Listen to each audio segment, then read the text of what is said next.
Welcome to the Totally Awesome Fishing Show. In this episode, we're going to be using some modern technology and see if we can just improve our catches, in fact improve your catches. How does it work? Mike's the man. Yep, I've got here the deeper, smarter fish finder. It's a castable fish finder. I've used it in videos before. Great piece of kit. We're down here at Old Berry Hill Lake. What we're going to do is have a look around the swims. It's a very old lake, so the contour of the bottom is pretty consistent. So what I want to be able to do is find those fish.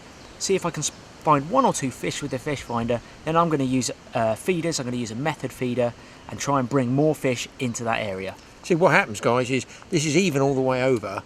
So with no contours, where are those fish? You've got no features. So this could work out and find you fish. You know, there could be a shoal over there, a shoal over there, a shoal over there. Because there's no contours, you're never going to know that. But you might be able to with this little gizmo, gadget, whatever you want to call it.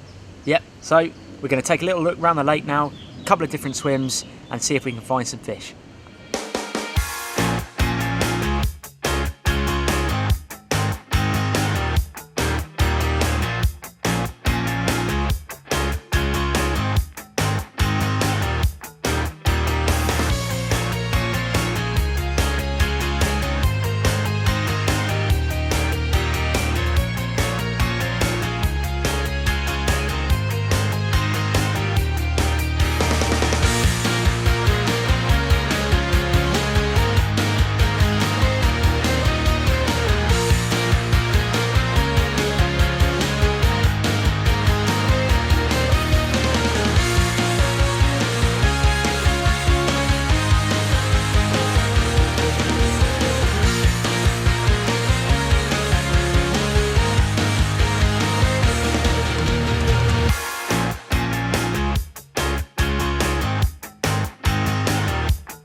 Well, we've had a look around the lake and a few different swims, and we've found a swim that seems to be holding a few fish. So I'm going to cast out the deeper fish finder. I'm not going to go into too much detail. If you want to know, I've done a full review of the deeper fish finder. I'll pop it up. There's a box in the corner just here. If you want to click that, you can get a full review of exactly how to use it. But I'm now going to cast it out just to get an idea of depth, the contour, whether there's some weed on the bottom, silt, things like that. Just get an idea of the depth and maybe pick up a few fish. And if there are fish in the area, then I'll get straight onto those feeders, chuck them out and start bringing more fish in. So let's cast it out.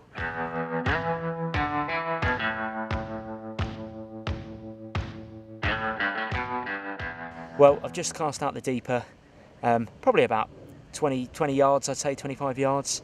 Now it turns on automatically as it touches water, so that's turned on now. So what I've got to do is go onto my smartphone and open up the deeper app, and then it connects it.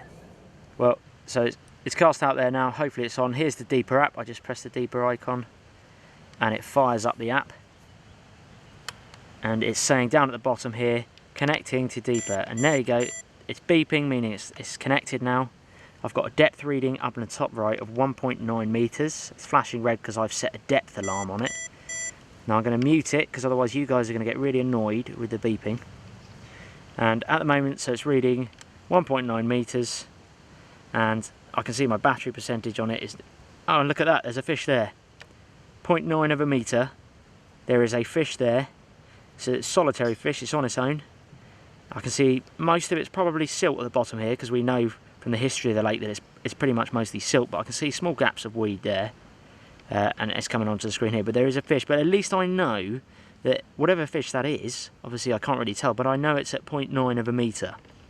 Okay, so it's not very deep out there at the moment, because it's pretty much, I think that should be okay for feeder fishing. The feeder's going to be on the bottom, they'll get used to the noise of the splash as the feeder goes in, because there's a lot of match fishing and stuff that goes on. So they'll get used to that. They'll be used to hearing the noise of the splash, and hopefully, even though there's a solitary fish there, it does mean that I can draw others into the area. So now, if you look at the reel, I'm just doing a slow retrieve. I don't want to do it too quick, so if I do it too quick, then the reading won't come out properly. So I just do a slow retrieve, and I'm just getting an idea of how quick it's shallowing up, because I know it's going to get shallower because the deep is coming towards me. I just want to get an idea of what the slope is like, the contour of the bottom. And I'm not actually looking at the phone at the moment, because it has, the great thing about it is it does have a history button, which means I can see everything from the last 10 minutes. So I'm just going to cast around now and just get an idea, do a couple of casts in different directions, get an idea of what the lake bed is like, and if there are fish in different areas. And then I can just tap that history button, have a look back and see what depth those fish are at.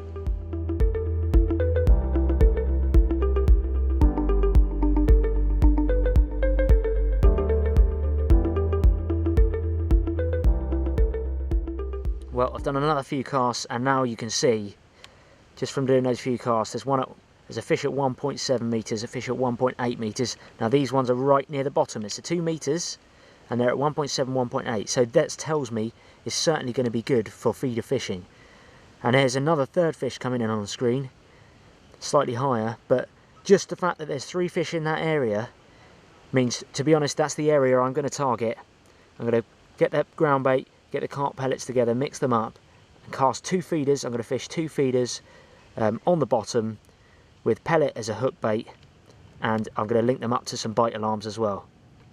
And there's another one coming in at the top right there, so I know there's fish in the area now. And just to prove the point of the history button, if I press that history button there, the clock, I've got a little scroll bar at the bottom here, and I can see all those fish, what depths they were at, 1.8, 1.7, and I can scroll all the way back, and there's the gradual slope that I had as I wound it in. You can see that gradual slope if I go backwards and forwards. There's the normal depth, about 2 metres here, coming up to shallow depth when I brought it in. So that history button is brilliant.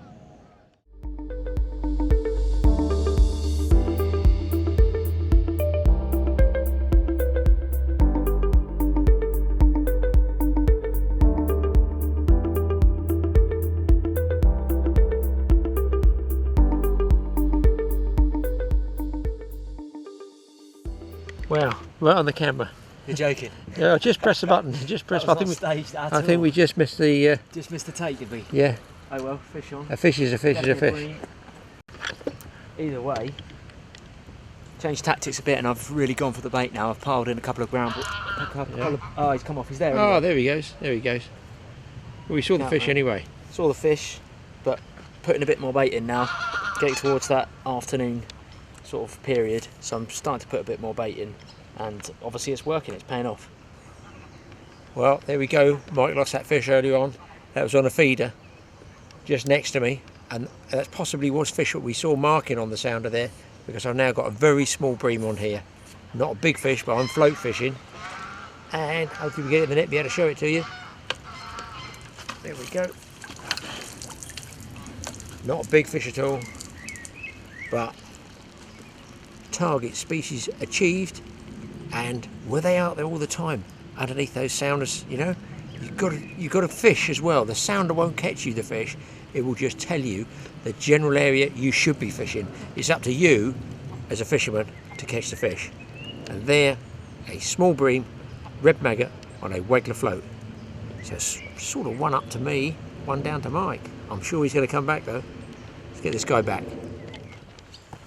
Well, I missed that one earlier, and we've started to get a few more takes now.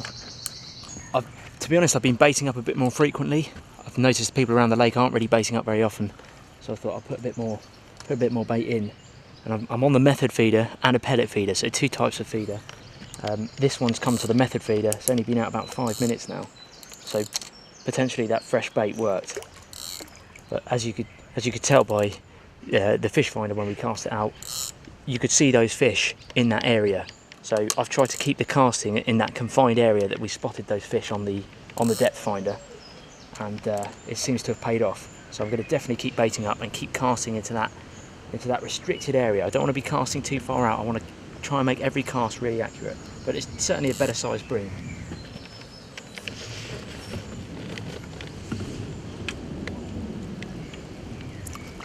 There we go. It's not going to set the world alight, but it certainly shows that the fish are on the bite. This was caught on a banded pellet, just a hard pellet, and obviously with a method feeder with some 2mm pellets in there with some ground bait as well, which I'll show you in a bit how I use it and how I set it up. Hopefully more to come. Let's let this one go.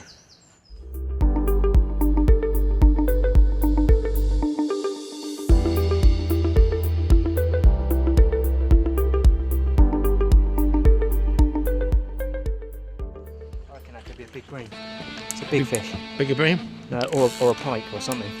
Look at the head kick, look. It's holding. Let's keep it tight. Whatever it is. Is this a bigger fish? What the? It's just been Bigger sitting bream. on the bait. I reckon it's a different species. I don't think this is a bream. Oh, it's whatever funny, it is, it's kicking big. It's like a pike eating another fish. I think it's another. I think it might be a pike or something. It's kicking A big. pike with another fish. You net it first time. You got your net there? Yeah, I don't know what this is. Don't look like bream to me. It's not a bream. And it's not a carp. It's sitting on Oh, the big bait. swirl. Yeah. Big swirl. No, it's a zander. It's a zander. It's a zander. Get it first time, mate. Just keep a little bit of pressure on it. It's obviously had a bream or something.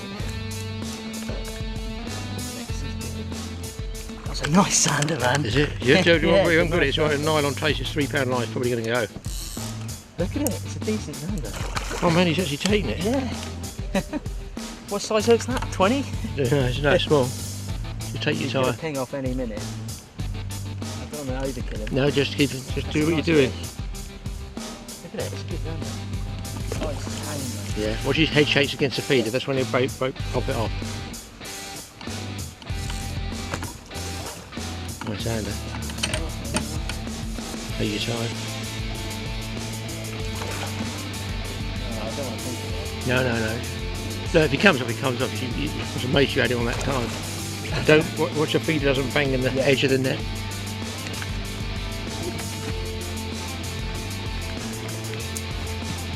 Best fighting zander I've had. Well, on that small hook. About £5–6, I think. Yeah. PB zander on this tackle. One more roll, one more roll. Careful. That's a No. nice. No, that's Oh, that's a big zander. That's a big zander. What is the chances of that? That's a nice zander. That's a really big Chunky zander. zander. That's nearly a double, you know. That's unbelievable, isn't it? That is ridiculous. That is a luck turned He around must have been big time. sitting in that swim. I think he wanted to eat the swim feeder. I think he's just sitting in that swim. What's That's he doing? unbelievable. What's he doing? Taking a pellet? I don't know. Let's not complain. No. Let's get an unhooking map for this one, I think. Yeah, from home. Yeah. Well, guys, this is very strange. I've actually hooked into and landed a zander. Now, we've been zander fishing here before at Oldbury Hill. It's a great zander venue. But now is not the time, this time of year. We're coming up to end of June. We're in the middle of summer. And I'm not using any dead baiting or anything like that. I'm just using a method feeder with pellets. And I hooked this zander. He was hooked on the lip. And this is a nice, chunky zander. Yeah, good big So fish. it's a real surprise for me to catch this at this time of day. £7, At this time of £6–7. year. I wonder if he was out looking for that bream shoal. I reckon he was sitting over that bream shoal when they were over there. I reckon he was just sitting there. Because they do see that activity and they're going to follow the activity, because where the smaller fish will go, this is where the zander will go. So, Well, Dave's got to get some scales anyway, Yeah. so we'll see if it's it's a cracking fish. over the sort of 6–6.5 I guess. I Yeah, don't know. well, look at there. Look at the teeth on that. You can see it's broad across the back there. It's definitely broad across the back there, and they've got this spiky dorsal. The zander are famous for this. I'll show you later. There, that dorsal fin there. That is lovely dorsal fin they got. That's got some weight to it. Definitely has some weight to it. That's a nice fish. Look at that. That is a nice fish. That's up there with one of my PBs, I'd say. I don't even think it's over £6, so Dave's going to Dave's going to come and... Dave's going to weigh it in his match scales. Here we go. If you like to put it in there nice and gently, thank you. Yeah, he's 6. 6, 8, oh, 0 there. 6'10", 6'11". 6.11. Right, We're £6.11. set with that. Excellent. Well done. That's a cracker. There we go. What did we say it was? 11. 6'11". Look at the Nice bangs fish. on that. What a cracking fish. That is awesome. Did not expect that on the tackle I was using and the time of year. And the last time you used that sounder, Yeah. we were over by the island. We were trying to catch these. Yeah, And I caught one of you these got another using sounder. the deeper FishFinder.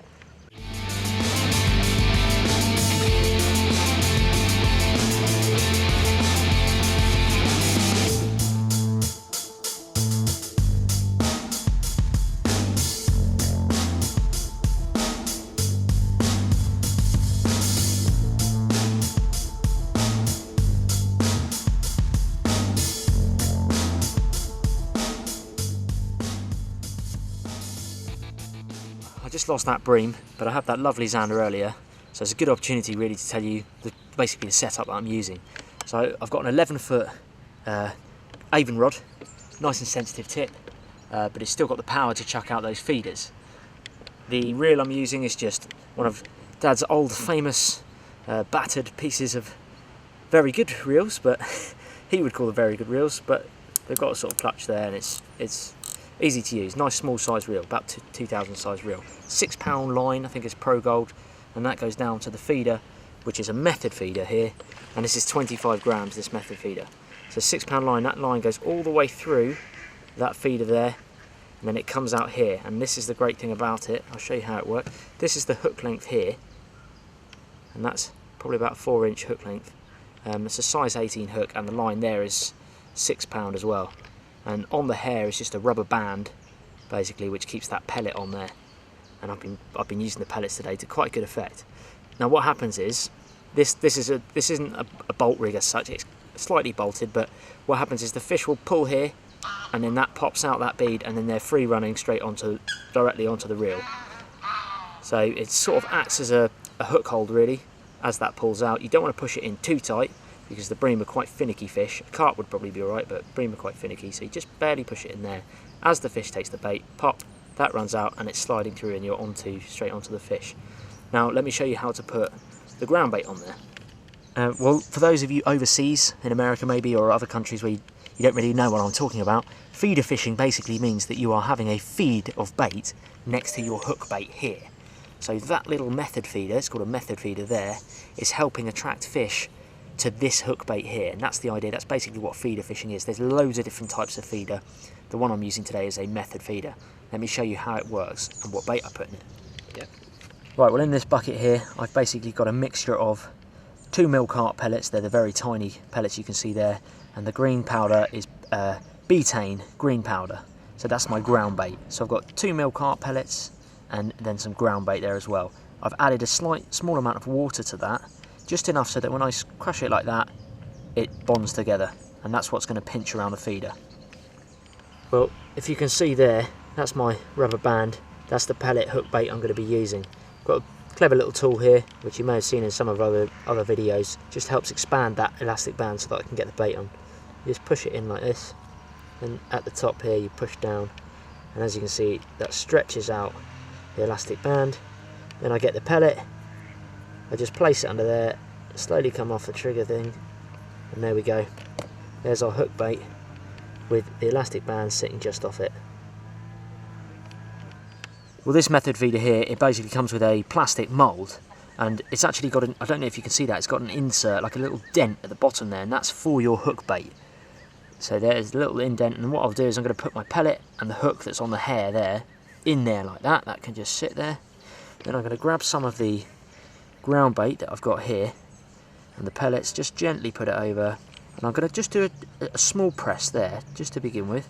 Then I'm going to put a bit more on top, really loose, and then gently press it down. Then I get the feeder itself here, turn it upside down, and I push it relatively hard so that that sticks together. Then I just turn it back over this way. I hold this bit here gently, peel that back, and as you can see, that's now compressed, and you can see my hook bait is perfectly on the top. Now as that hits the water, as soon as it hits the bottom, that will start breaking up that ground bait, the green betaine, and the pellets will sit around the small 2mm pellets will sit around my hook bait pellet there, and the bream will confidently pluck away at that and eventually slip up and take the hook bait. Let's get it out there. Well, I'm just about ready to cast, and what I'm doing is I'm looking on at the end of the bank at the other side, and I'm using the tall tree and the shadow line of that tall tree basically as an aiming marker, so I know exactly where to cast.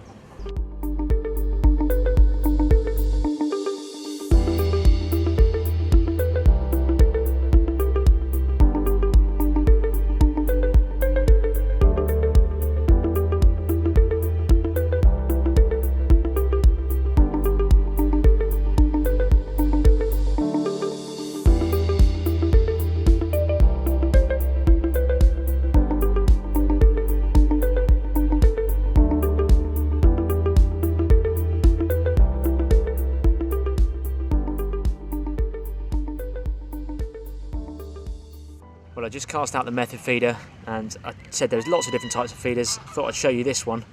This is called a pellet feeder. Very similar. You put your ground bait and your pellets in there, except this time it's a bit more closed off at the top. So the bream have to be a bit more confident at plucking away there, and hopefully they get your hook bait. I'll just show you quickly how you use it. Push a bit of ground bait in there and your pellets. We've got some maggots in there as well. I pat it down a bit first, then I put my hook bait there, if I can, on top, and then I put a bit more over the top of that hook bait. Don't push down too hard because you do want it to come out, so I'm just gently pressuring it down, and then when that lands, that will sit like that. That will start to break away and your hook bait will just fall out in front of it, and hopefully you'll see the hook bait, and the bream will see that too.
It's in the net, and it's another fish. And there you go. You can see the method feeder just there, and there's the rubber band and the pellet just popped out. Hook just popped out. Wasn't that lucky? Well, there we go. It shows that modern technology mixed with old school techniques can certainly work. Wait a minute. There's a fish on. That wasn't actually faked at all, No, was it? I just heard the buzzer going. Definitely a fish on here. Fish similar size. And certainly the feeder is doing better than The feeders at the moment. than Yeah, the float. This is the pellet feeder, this one. Well, there we go. On the pellet feeder. You can't really do better than that. 2 fish in the net. 1 on the method feeder, 1 on the pellet feeder. Job done. Well, there we go. 2 lovely slabs of silver. Not the biggest bream, but we're certainly getting onto the fish now with those feeders. And you can tell from that the old deeper FishFinder has definitely helped us find those fish holding spots, and just basically trying to locate where they are to begin with, and then we fed those spots up with the feeder, and it's starting to pay off. We're getting the rewards, as they say.